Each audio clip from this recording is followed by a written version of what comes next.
Okay, great. Excellent. Well, welcome. I'm delighted to have folks join us from wherever you're zooming in from for our third and last Thoreau Society sponsored session of conversations with some of the experts in the Thoreau documentary put together by the Ewers brothers.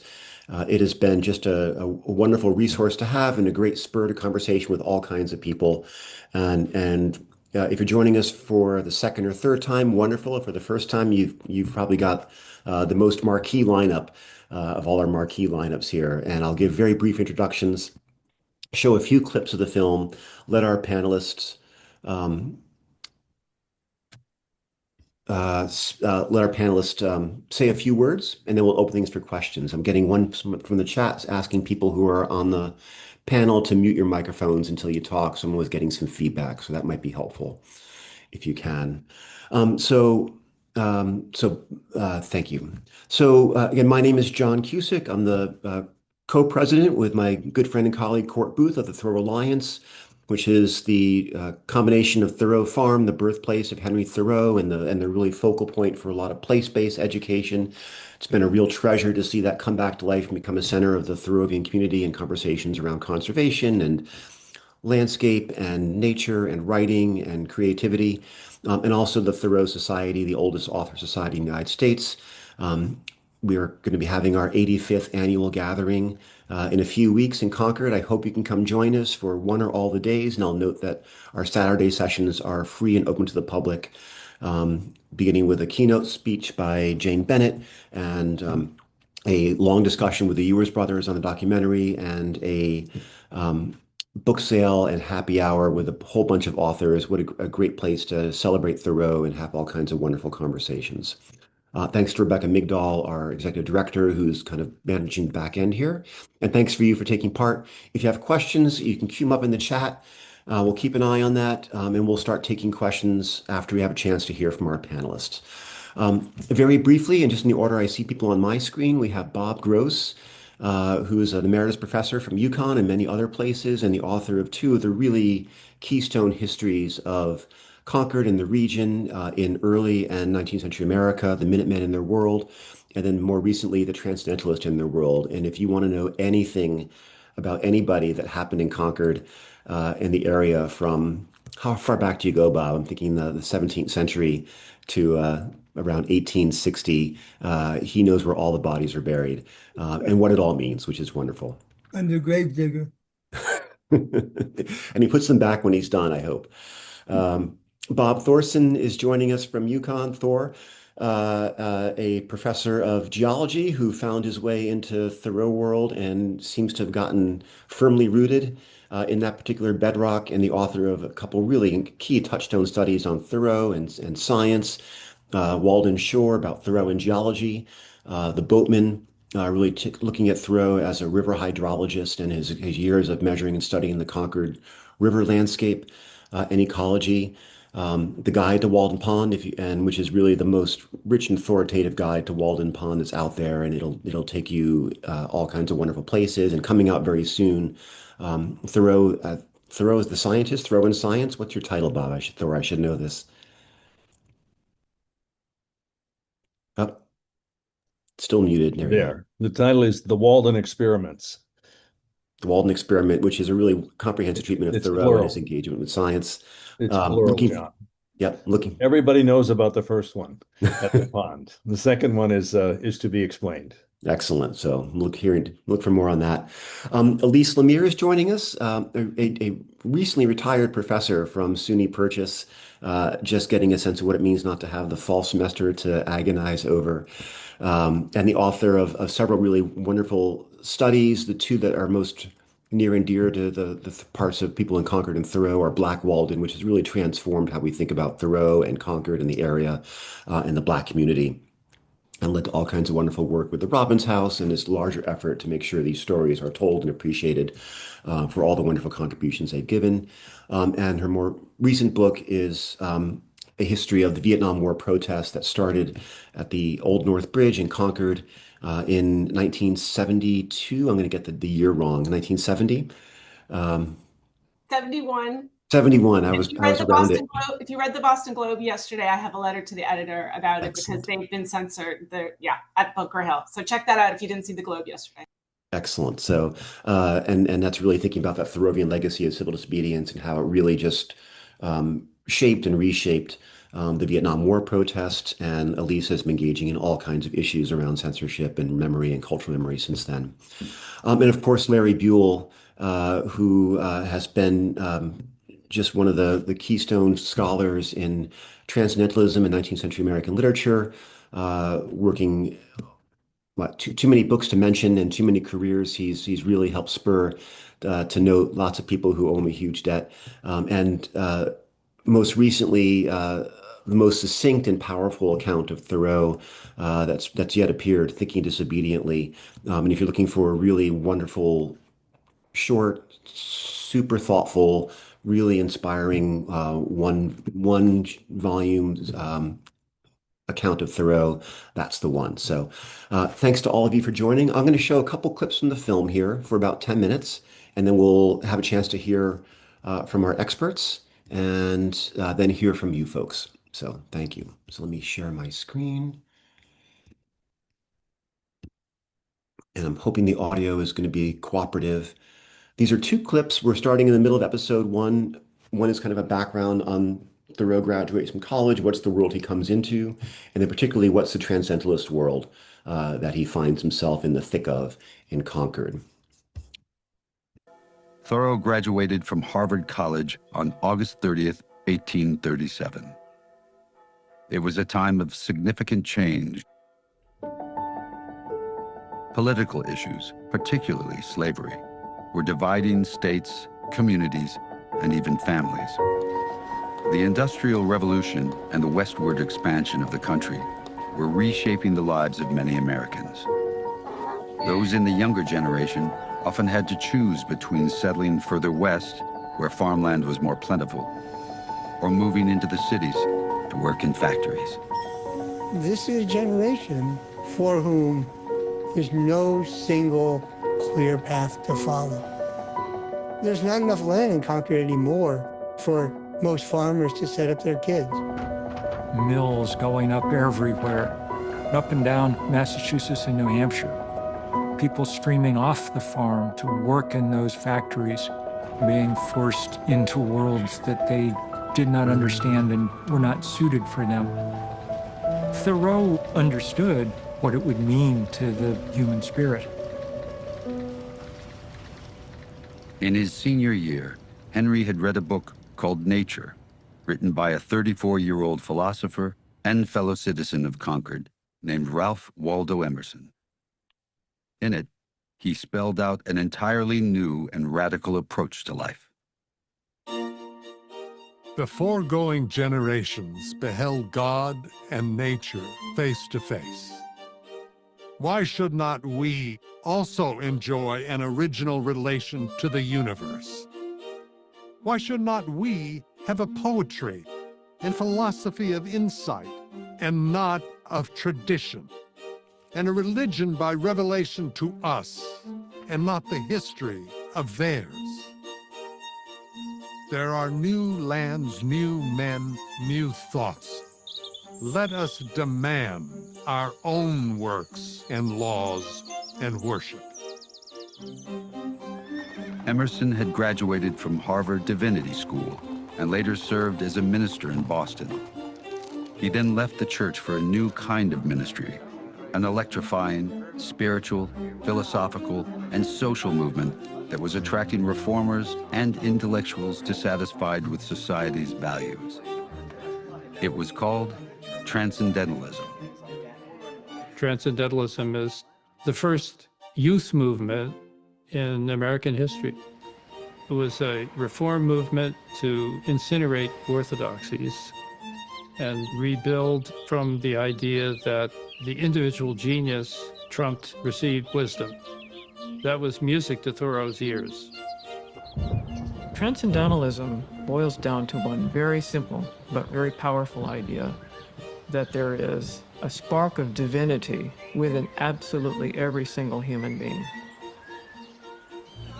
That means Every person who is enslaved, you are enslaving part and particle of God. Every woman who doesn't have full human rights, every child that you're depriving of an education, you're depriving that spark from developing. They're questioning religion, education, politics. They're asking questions about labor and freedom and enslavement. They're questioning the entire grounds of society. That's pretty radical. Right. That's our first clip, and I'll turn to our second clip, which focuses on Thoreau's time at Walden Pond and his investigation of the former inhabitants, and from that, this telling of the story of particularly the Black community in Concord in this time. In his bean field, as he's hoeing his beans, he came across these arrowheads and stone implements of Native peoples. And he gets a sense that people have lived here for thousands of years, whose lives are very much written on the land. He notices other signs in the landscape. He saw bricks, he saw cellar holes, he saw trees and bushes that are not native to Walden Woods. This meant someone had been there before. Who were they? Where had they gone? What was their story?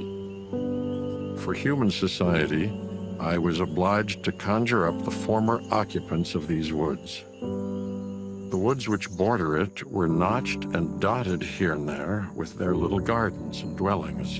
In this 19th century American New England town, you think of this kind of thriving, very close-knit community, which Concord really was to a large degree. And then on the outskirts, there are other people. And Thoreau was fascinated by these people who were living on the edge, living very close to the land. These were people who had been enslaved in his hometown. In the 1780s, Massachusetts became the first state to make slavery illegal. But most Black people in Concord had to choose between working as servants or scratching out a living on poor quality land that no white person wanted to farm. Sentiments don't change just because a law is enacted. The conditions of enslavement of labor, those may change in the law, but in practice, it's really servitude for life. Using local lore and his own observations, Thoreau pieced together the stories of what he called these former inhabitants, which otherwise would have been all but lost from the historic record. As he's writing a biography of the green space that we know of as Walden Woods or Walden Pond, he's also writing the biography of a Black space. Down the road lived Brister Freeman, slave of Squire Cummings once. There, where grow still the apple trees which Brister planted and tended, large old trees now. We're learning about a man who decided to claim for himself his new status as a free man, but he couldn't plant a larger crop, something more in line with what other Concord farmers were planting, because it's not fertile soil. So he's barely able to make his way. Here, by the very corner of my field, still nearer to town, Zilpha, a colored woman, had her little house where she spun linen for the townsfolk. And he describes the life of Zilpha White, who is eking out an existence. She spins threads and silks for the Concord women. She led a hard life and somewhat inhumane. One old frequenter of these woods remembers her muttering to herself over her gurgling pot, "Ye're all bones, bones." And he describes her as living a life that is cruel and witch-like. This woman in the woods who's overheard stirring a pot and saying, "Bones, all ye are bones." And later, he comes to a place where he says, you know what? She wasn't witch-like. She's hungry. East of my bean field, across the road, lived Cato Ingraham, slave of Duncan Ingraham of Concord Village, who gave him permission to live in Walden Woods. And the man to whom Cato is enslaved says, you have freedom, but you will receive nothing from me. So Cato begins to try to make a life for himself. Cato has tried to secure a future by planting walnut trees, but he's preparing for a future that he never gets to enjoy. What remains in the earth is central to African American history. So planting walnut trees is a way of understanding that they were there. And also, they have ownership. Ultimately, it is enslavement that kills him because the terms of his freedom are so qualified. They're so. And one final clip, and this from episode 3, as Thoreau, late in his career and life, is beginning his project of really mapping and understanding the conquered ecosystem in a comprehensive way. Why should just these sights and sounds accompany our life? I would fain explore the mysterious relation between myself and these things. Make a chart of our life. Know how its shores trend, that butterflies reappear and when. Know why just this circle of creatures completes the world. The depth of what he included in his records is pretty unique. He cared enough about it to want to be present at the opening of every wildflower in the spring. The calendar charts are the study of the climate as it changes through the seasons. And he always was moving toward this kind of greater and greater fullness of vision to bring many perspectives, many temporal points together into a kind of symphony. Thoreau poured through decades of his seasonal observations and combined them with new ones, creating records so precise they have proven to be invaluable for scientists measuring the effects of climate change almost 200 years later. You can't see climate, but you can see the manifestation of a climate change in the phenomenon around you. So if you can have measurements from the 1850s, people can really understand things have changed. He wrote, "Don't underrate the value of a fact. One day a fact will flower into a truth." In the summer of 1859, Henry also began collecting data about the ever-changing Concord River. Henry began to see the river as a whole entity, with its own unique history, culture, and laws. The data he collected was, for him, further proof of what he had seen in Maine, Cape Cod, and elsewhere. The signs of inevitable decline caused by human efforts to tame nature's wildness.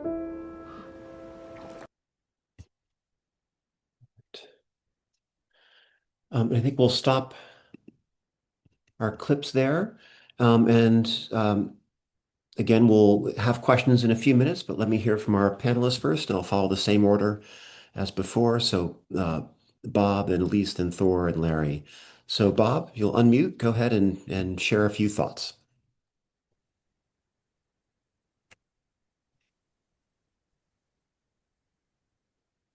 You're still muted. You're muted again. There you go.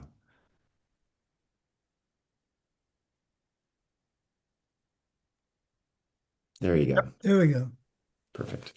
So I guess you're looking at our little rectangles from left to right.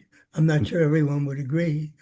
But it seems to me, seeing these clips, watching some of it again this morning, the film presents Thoreau, I think, really compellingly as a singular figure, as a genius, an American original, who reacts to the forces of his time, to industrial capitalism, slavery, disdain for Native people, despoiling of nature. And the documentary makes a compelling case for the enduring value and contemporary relevance of Thoreau. of his example as a person and of his thought. So we get the pioneer environmentalist, ecologist, philosopher of the wild, and the radical thinker and practitioner of civil disobedience. It seems to me the overriding theme, if there's any beyond biography, is something like slavery versus the wild embodying the ideal of freedom, and slavery its antithesis in civilized institutions. All that I think is great, but as a historian, I would want to emphasize the things that the documentary doesn't do and maybe can't do for its purposes, but it at least raises questions that for those of you who are watching this saying, how do I teach this film? Maybe these comments would be of use.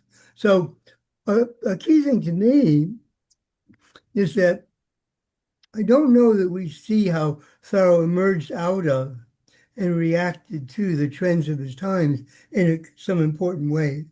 I mean, we get in the overall series a sense of his family and its struggle, but for a sense of his family. Check it out. Did you all hear Sirius decided to join the conversation? But if we get that sense of family, but what we don't get is a sense of either his ancestry or of the social class issues in his own childhood and growing up. I mean, one way in which I think it's important that he descends from a powerful colonial loyalist family is that his mother, the granddaughter of that powerful loyalist, she thought the family was special, Henry most special of all. Did that sense of entitlement grow out of what they'd inherited? Is Thoreau, in some ways, more implicated in the complicated society and politics of his time than even he knew? That would be one thing I would raise.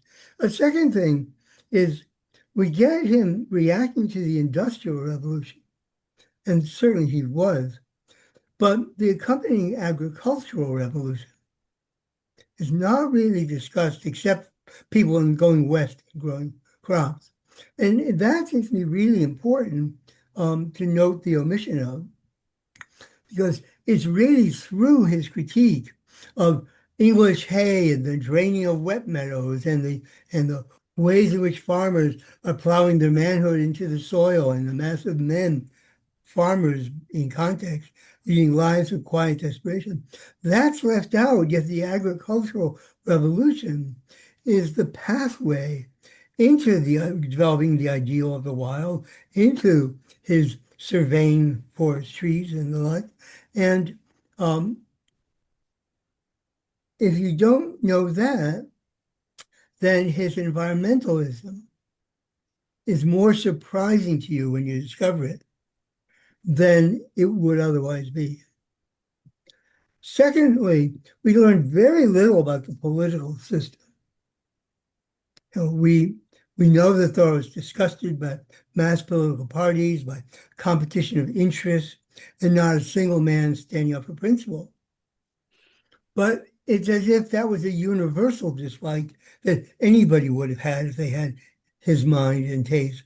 And not, he's reacting to the profound changes in American politics that will, at one and the same time, make slavery even worse and more intractable and requiring a civil war to end, and yet also empowering a whole lot of people who never had to vote before.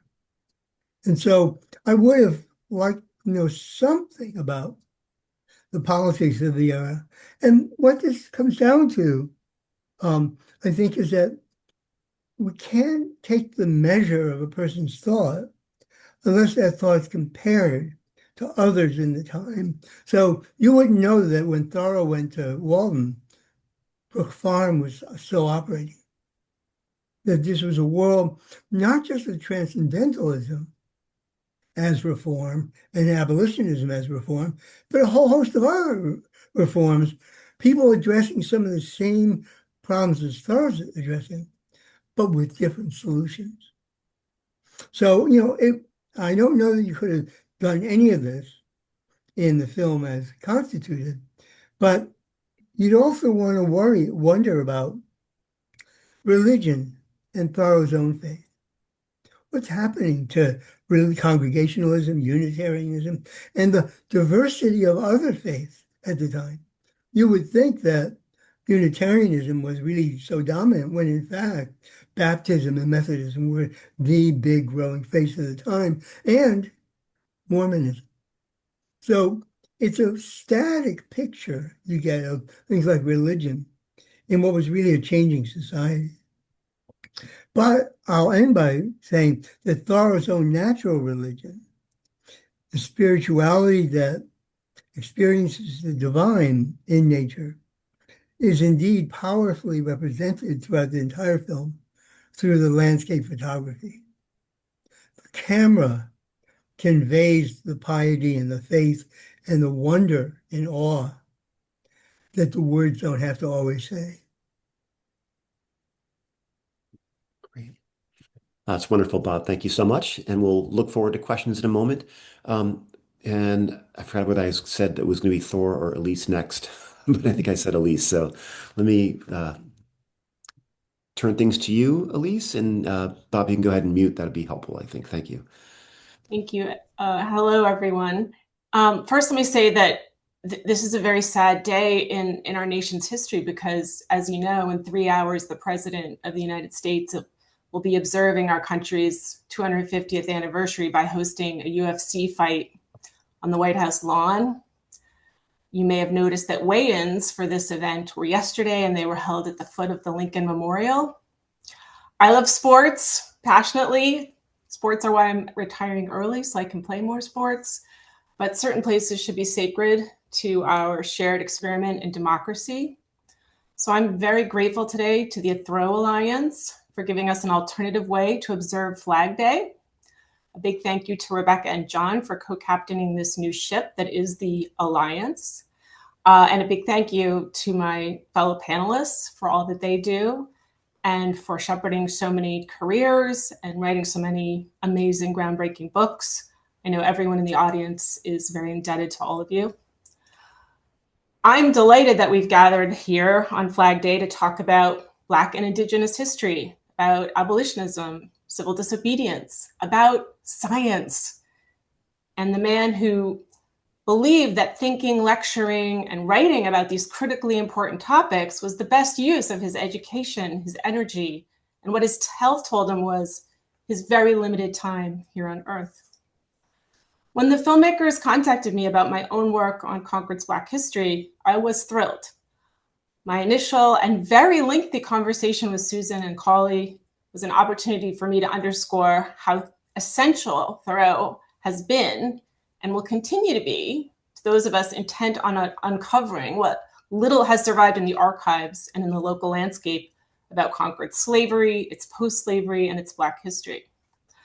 I was very anxious for them to understand that a man known as a great philosopher, travel writer, activist, and scientist was also very interested in the links between place and memory, between place and race, and between race and local ecosystems. This is a side of Thoreau that, like his very serious work in natural history, is less well known to people outside of specialty fields. That the final cut of the film has a substantial section on the way that Thoreau situated himself in the Black space that was Walden Woods is thanks to the group of scholars you saw on the screen in that section of episode 2, but much more thanks to the work of the activists who comprised the Black Lives Matter movement, which made clear that saying all of the names is a critically important part of expanding civil rights. I think the film does a great job of making clear that Concord was and remains lucky to have had a son who memorialized the full complexity of the local human landscape. Thoreau's chapter in Walden on the former inhabitants is a rare snapshot of a part of town that all of Boston's surrounding towns had after slavery, a segregated Black section in which the formerly enslaved tried to build free lives without the benefits of reparations. Thoreau asks readers to consider the lack of reparations, very specifically in that story about Cato Ingraham. He heroicizes the efforts of those who built lives for themselves and their families without those reparations. And if his tone veers into the mock heroic at times, that may be because he understood how Concord's pantheon of white men was built and guarded. The film goes a long way towards insisting that this pantheon must be expanded to include Concord's Black forefathers and foremothers. We're not there yet, but we're getting closer. Now, do I wish the film did even more? I'm like Bob, yes, absolutely. I argued vehemently, repeatedly, for drone footage of Walden Woods that would have made clear its proximity to what historic New England insists on calling the Codman estate in an erasure of its slavery history. One of the key reasons that a Black community sprung up in Walden Woods during slavery's very gradual end is because some of the people who anchored that community had been enslaved on the Concord plantation and wanted to be near people and places they had known since childhood. Yes, I know plantation is a historically specific and loaded word that many will object to. I use it here to underscore how far the word estate goes in the other direction. I didn't get my wish for that kind of expansive drone footage, but I do understand that time and money was limited. Yes, there's more I also wish could have been included, but I'm happy to think of the film as a bridge to more archival work, to more storytelling and more justice work. Thanks. Great. Thank you, Elise. And again, we'll have plenty of time for questions in a few minutes. Let me turn to Thor. And your thoughts. Oh, and you're still muted. I clicked the wrong button. Am I unmuted now? Yes. Good. All right. Well, like Elise, I'd like to say thank you all to the audience and everybody who's made this possible. I want to just start by saying I thought it was a spectacular film, and it was an honor to be part of it. And I also had several years of back and forth and requests and whatever that were fulfilled to the extent that they could fulfill them, but did not, because it's impossible to do that. And that makes the suggestion that it's a bridge all the more valuable. Because I think that one thing that doesn't come across for me that's really important is that Thoreau had this swerve in 1851, where he really began to embrace science. And he dedicated himself to that. Beginning in September 7th, 1851, he says, got a new profession. My profession shall be to do this. And he did it, and he stayed with it over and over and over again every single year. And I compiled all the journal entries, and he's like 240, 213, 216, 220, he's like every single year he's going on these, what I call scientific sojourns. And I start thinking that these sojourns are really guided by phenology. And by phenology, what I mean is that it's not enough just to go see what a place looks like. You got to see what it looks like in different seasons, and then you have to see what it looks like in different years. And so there's these embedded cycles of time that was driven thousands and thousands of miles of pedestrian walking throughout Concord. And that is what Thoreau chose to do with his life. And I think that it's very easy to draw attention to moments in his life, like an abolitionist speech or a commentary on, or a trip to Maine or whatever, but the bulk of his days are devoted to something that's fairly pedestrian and doesn't get covered, but it's there in the journal every single day, And so to figure out a way to show that his boring life, the one that doesn't get notoriety, is what he actually chose to do. That's one of the themes that I'm interested in. In the little clip that was there, it was about, you can't see climate. There's a lot embedded in that. I teach this to students for years and years and years, and I think Mark Twain got it right. And what he said was weather is what we get, climate is what we expect. And that's exactly true. Climate comes from klima. It literally means zonal. So the Earth doesn't have a single climate, but we always talk about the climate change. It's really a plural effect. And when you talk about sea level rise in Boston, it's the result of two climate changes. One is up north, where we're melting ice, and the other one is in the tropical zones where we're warming the water melted by the Arctic warming. It's a different, so that warmth that we're getting in subequatorial latitudes is what's expanding the ocean, and those two together make sea level rise. Sea level rise is not climate change, it's an effect of climate change. And so there's all these nuances. And I like to compare climate, to your personality, because it's fairly stable for a 20 or 30-year period. But your daily mood, that's more like the weather. And weather is physical, it's tangible, it hits you, it knocks you over, it wrecks your umbrella, it soaks your house, it floods your town, it does all. That's what weather does. And climate is an abstraction of that. It's basically what we think will happen, in any particular time. And another thing I want to say about climate that doesn't come across is that climate mostly comes from underground. It's weird to think about it. It's driven by the sun.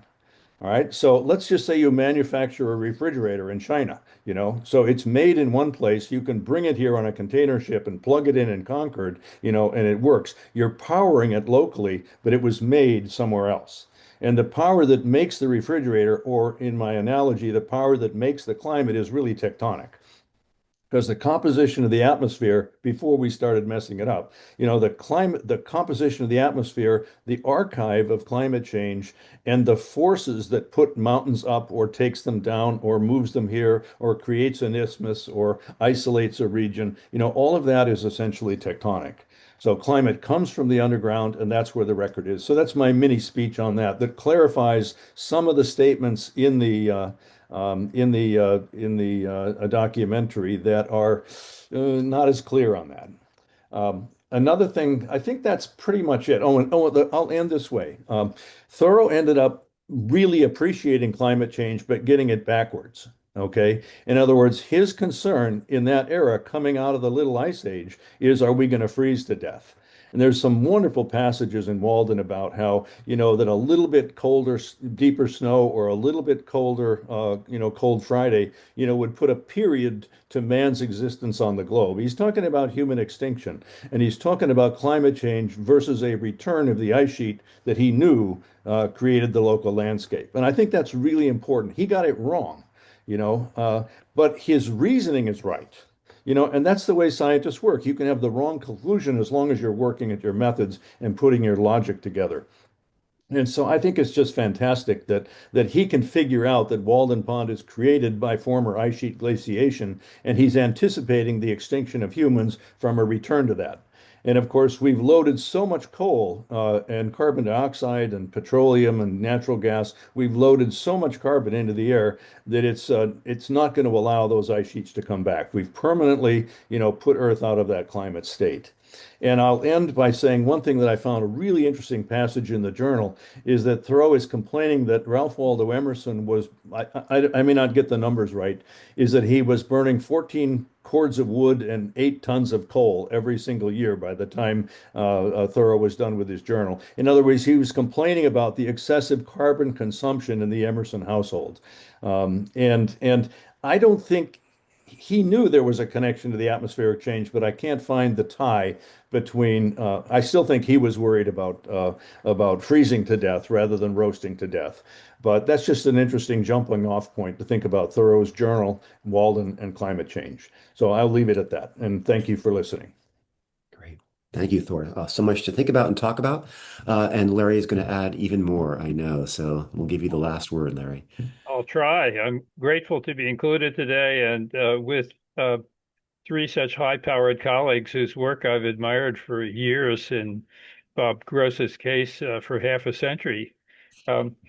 So I think these 3 clips that we saw testify to how strenuously and successfully, on the whole, the documentary film team did its homework, and to the takeaway result. Yes, much more could have been included, and I had my bones to pick too. But if the team had listened to us all, the other stuff that we really wanted included, it would have been a 25-hour affair rather than what it was. My own one of my bones has to do, going back to clip number one, especially with the context of Thoreau's maturity in relation to authorship as a profession in those days. Authorship, particularly of anything like what we think of now as creative writing, was very nascent and embryonic. Thoreau clearly had a will to think, act, and write. And the fact that what that would net out as yielding for him in the way of a viable life wasn't immediately obvious. And it took a long time for his sense of identity to congeal. And one way to read Thor's perceptive extraction of all those "my profession shall be, my profession shall be" is this continuous sense of me as a work in progress, because there isn't the same sense of established pathways for creative output that later became.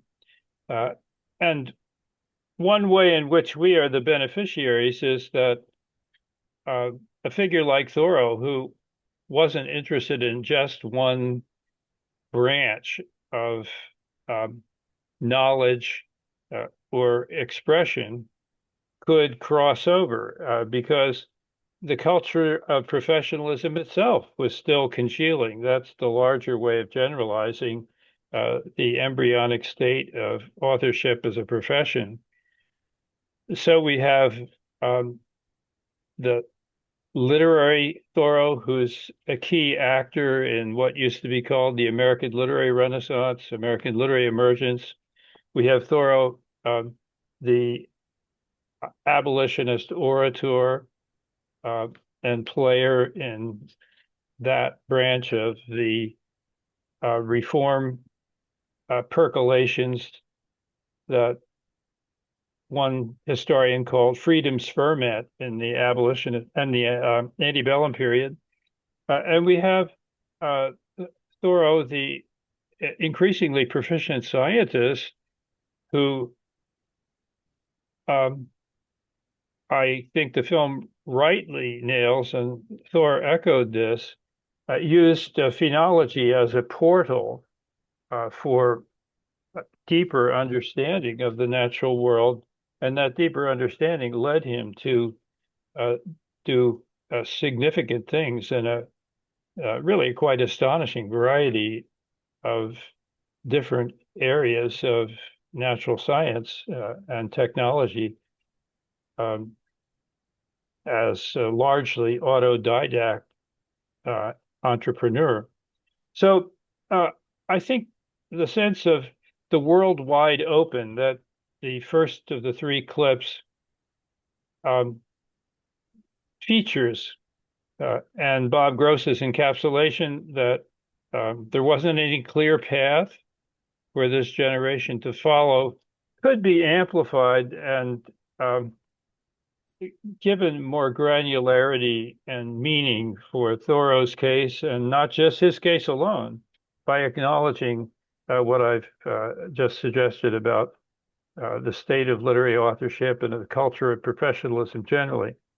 Second thing, and this occurred to me around clip 2, and Elise's very thoughtful assessment of the content of it.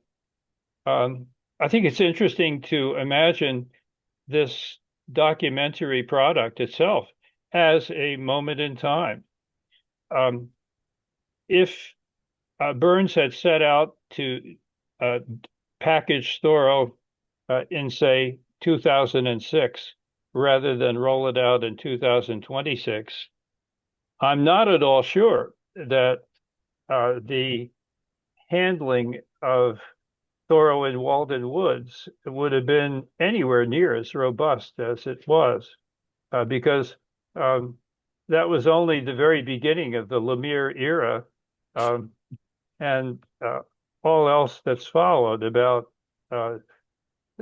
drawing broader public attention to the demographic diversity and the issues of stratification having to do with that in the Concord area and indeed in social history generally. So those are some takeaways that I had from not just watching the film, but the clips, but from hearing from my fellow panelists. And I want to say just one more thing before closing, and this bears on Thoreau's increasingly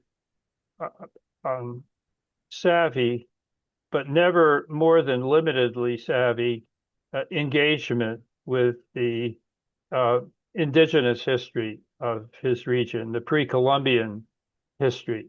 I think the clip that we saw of that is good as far as it goes, but I think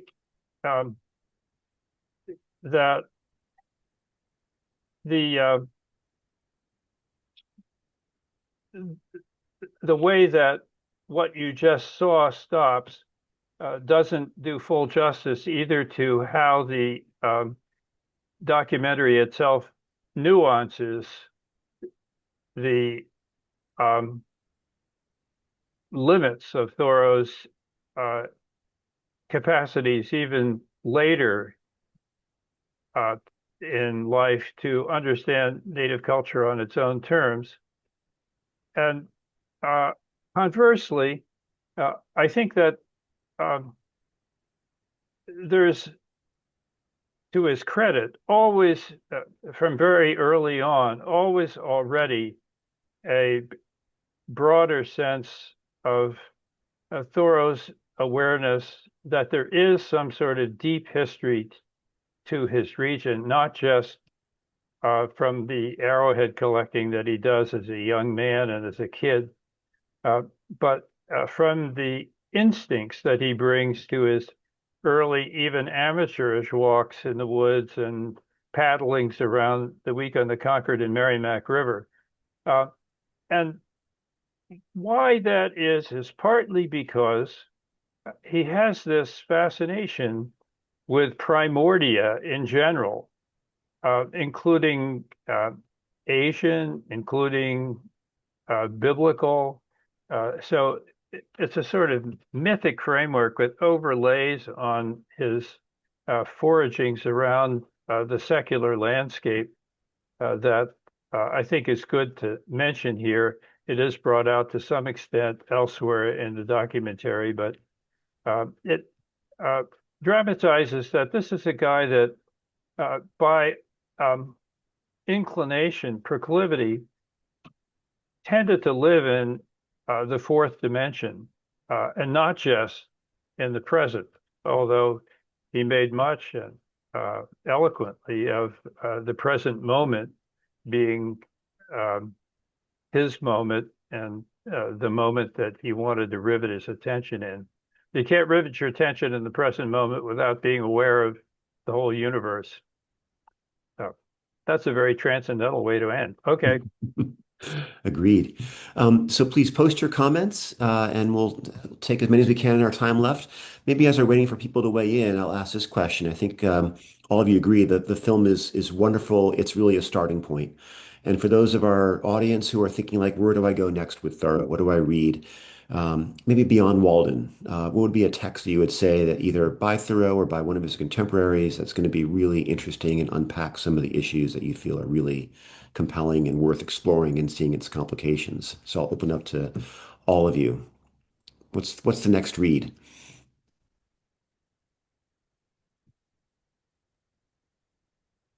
So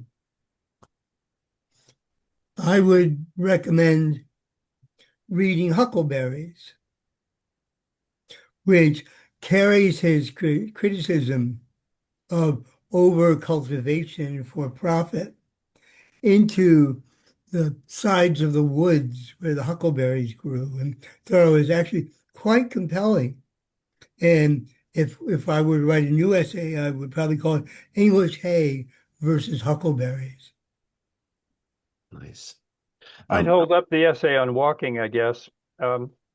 If we're sticking with works by Thoreau himself as where to go next after Walden and the great anti-slavery orations. Great.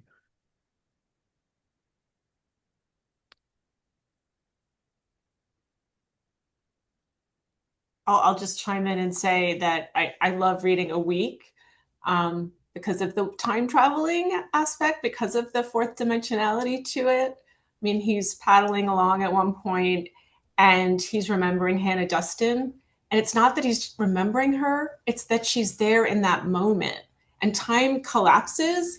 And the way he handles that, it's absolutely beautiful. And it's one of my favorite books of his, to be honest. Wonderful. Yeah, I was trying to unmute when she came out. She figured it out first. I was also going to say A Week, and this is a book that I have not appreciated until just the last few years. I mean, it struck me as cumbersome. It struck me as unbloated. It struck me as all kinds of things. But as I was working on my last book, I went back and reread it, and yes, it's all of those things. But his treatment of deep time. It's as though he was coming right out of reading Charles Lyell's, principles. And his buddy Channing said that nobody was deeper into, geology, even deeper into this deep time than Lyell was himself. That's what Channing wrote in one of his clips. And it's just all of the implications of that book in the 1830s, which I think Thoreau read in 1840. And so he's working on this document within a year or two. It's just splendid. And that leads right to his emancipation from everything to do with the old Bible, And he says that geologic history, referring to the young Earth creationism, is a respectable Tea Party, Mary, of 60 generations. It's just fascinating. So I like that. So I'll quit there. Can I mention one more? I'm cutting someone off. No. I'm going to make a shameless plug for becoming a member if you're not, and reading the quarterly bulletin, because that's how I am able. I was okay. I got to use the past tense now.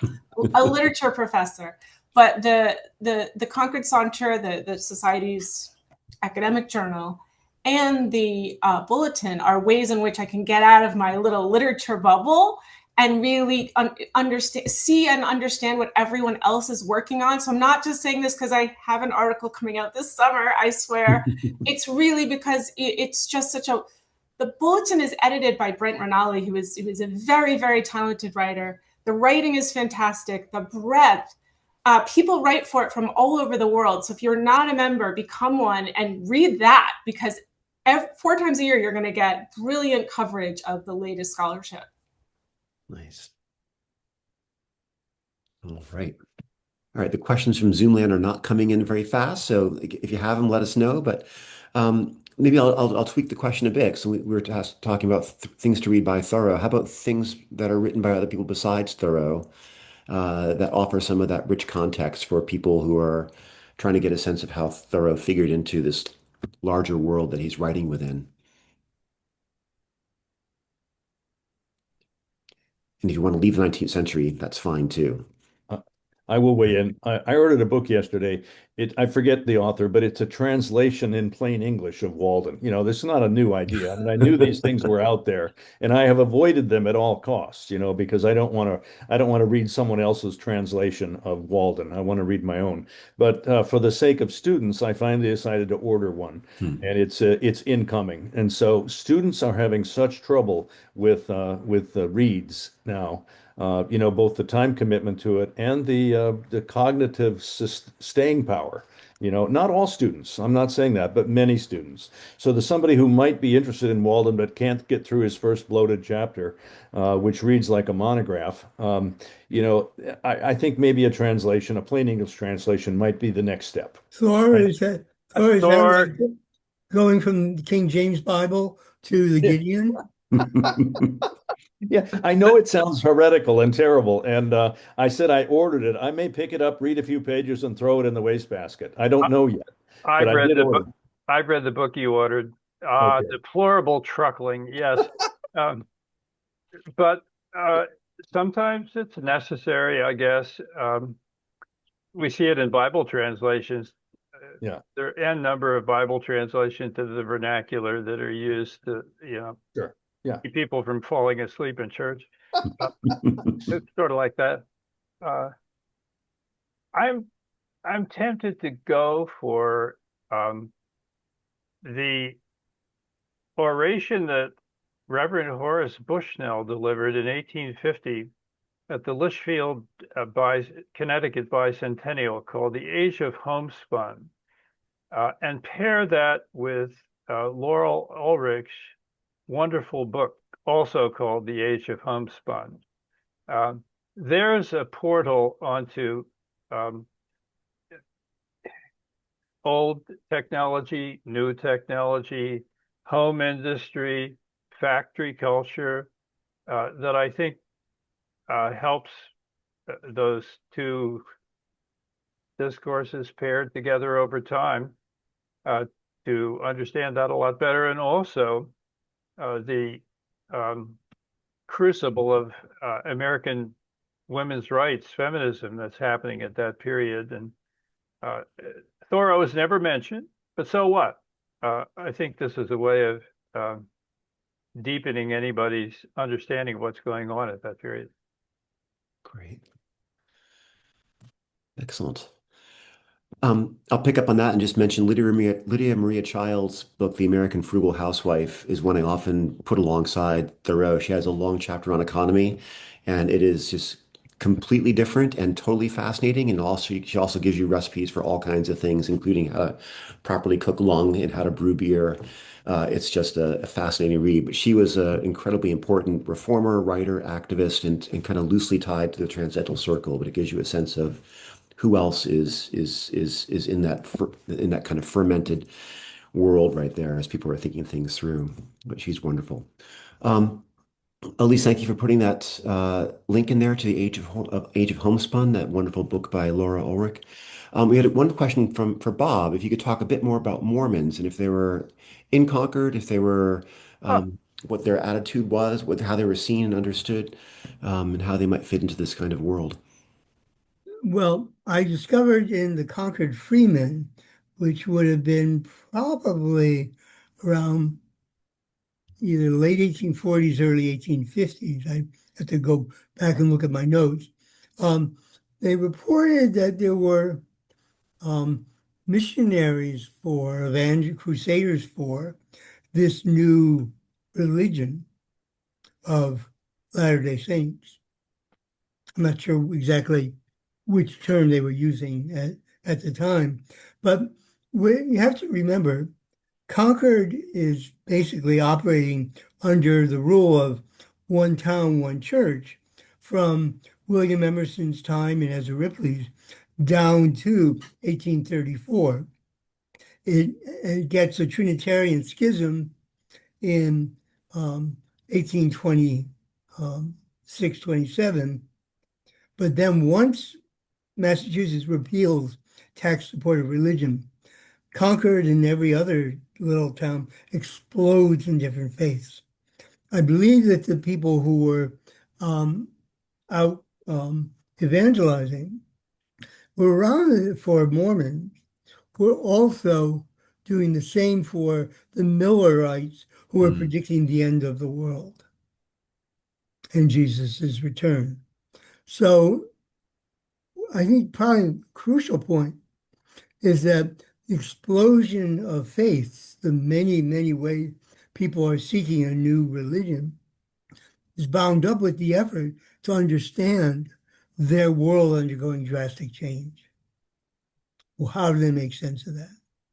And in that way, Transcendentalism does offer, one might say, in Thoreau, a kind of simplicity, in the best sense, of a route to faith.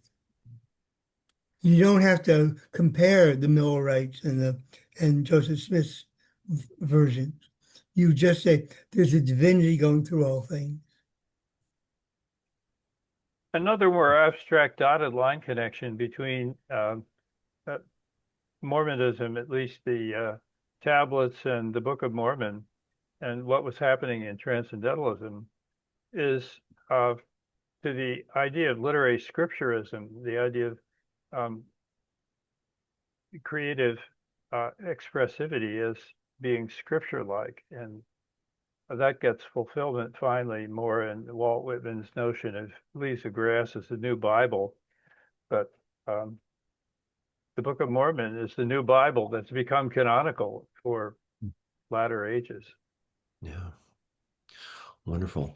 We're at 3:01. We had one last question about what about the agricultural revolution that Thoreau found objectionable. Do you want to give that a super quick answer, Bob, before we sign off? Or anybody else? Sure, I can be super quick. I think that it's an agricultural revolution is a shift toward progressive farming for market, using the best science of the day. But what needed to be changed, according to the reformers, was not just farming, but the farmer. Farmer had to take on a whole new way of thinking about the world as a capitalist. And I think that that's what Thoreau saw when he was out surveying people's lots, when he saw Abel Moore's farm, when he talked to George Minot, the change from Minot's world of farming for home purposes to Abel Moore's world of let's make as much as we can and drain that wetlands and throw on the soil and make a bundle. Yeah, great. Thank you. Well, let me thank the panelists once again. This has been a really wonderful, rich, robust conversation. There's much more to be said. That said, let me put in the plug, as Elise says, join the Thoreau Alliance if you're able, and take part in all the kinds of activities we offer. The Thoreau annual gathering is coming up in a couple of weeks, and this evening, if you're hungry for yet more stuff, we're giving the Thoreau Prize to Ross Gay at 7 o'clock. That's available on Zoom as well if you want to come by the Congregationalist Church and in Concord. That's where we'll be. And we look forward to seeing you at some place, either in person or on Zoom again very soon. But thank you for attending. And again, thank you to our really wonderful panelists. Thank you.